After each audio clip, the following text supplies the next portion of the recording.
Miguel shifted his attention to the miniature train chasing itself around the mountain. He stared at it intensely while he spoke.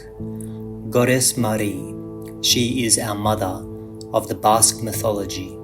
Leone was one of the Sorginak, an assistant. The train scurried about, seemingly ignorant, the mountain seemingly self-assured. An excerpt from my book Ace Egos. Legend of the Enchanted, España. So, you're standing and staring out the window, looking at the streets below, drinking a glass of water. It's early nighttime, mild to hot climate. Now, imagine you are some hot movie star doing it. Does what you are doing feel completely different? As kids, we loved pretending to be characters. Now we are no longer kids.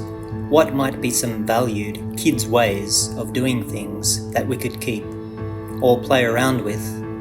I think placing ourselves inside a story is a key keeper. In fact, we are a living story. We are under the immersive enchantment of our own story. Look around and see all the beauty and detail of this story. We don't have to imagine ourselves as a hot movie star inside our own story, but when we do, we see that our story is indeed quite a magical display. It is a good exercise and reminder of the legend that we are all living. Leyenda de la Encantada is a tradition in Spain. It reminds us of how strongly we connect with myth and story through the telling of stories and oral tradition. Many towns and regions in Spain had their own version of the enchanted legend. There would be goddesses in these stories and offer challenges to anyone who encountered them. These goddesses carried golden combs.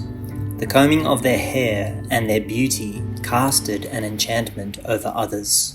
In Basque Country, Goddess Marie winds herself through many stories like this. She also represents so much more in Basque mythology. She is the mythology's central figure. Marie leads and guides all other deities within the pantheon. The Lady of Amboto. Goddess Marie dwells in mountain caves. Her main cave, the one she calls home, is in Mount Amboto, north of Vitoria-Gasteiz. She has power over storms and droughts. In a lot of ways, she is a chthonic goddess, inhabiting the underworld. She takes care of the environment and dispenses justice. She is also seen as a woman of fire, a woman tree, and as a thunderbolt.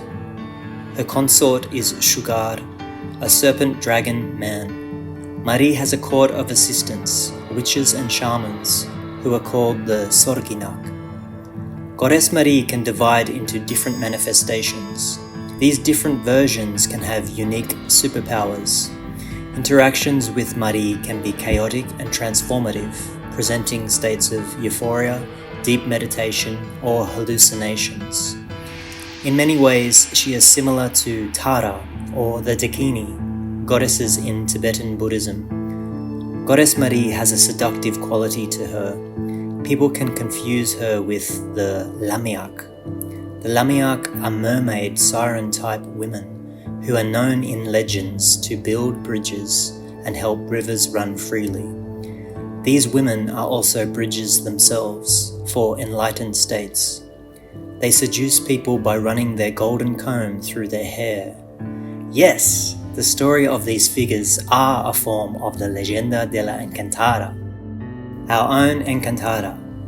What enchants you? This is the heart of our story. We can think about our story, dream about it, view other people's stories, but most important is how we sing and dance our own story, our expression. The enchantment is the underlying richness of the story, the richness that we can find in any moment, in anything. The enchantment illuminates us and lifts our spirit into a state of joy. We can relax and allow ourselves to be enchanted by the ocean breeze, a calypso beat, gathering with family, exceptional tasting food, and then we can express our joy in connecting with that enchantment. Enchantments can sometimes be hard to see because they feel more like challenges, like they are against us, roadblocks, obstacles. That's why we have Ganesha, the elephant god, or Kali, the fierce dancing goddess. When our challenges arise, they are wonderful opportunities for growth.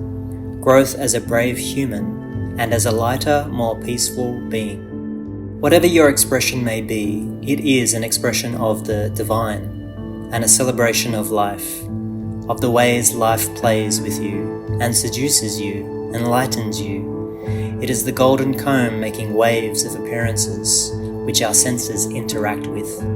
Ultimately, how we receive these appearances becomes another thread in the legends of the Enchanted.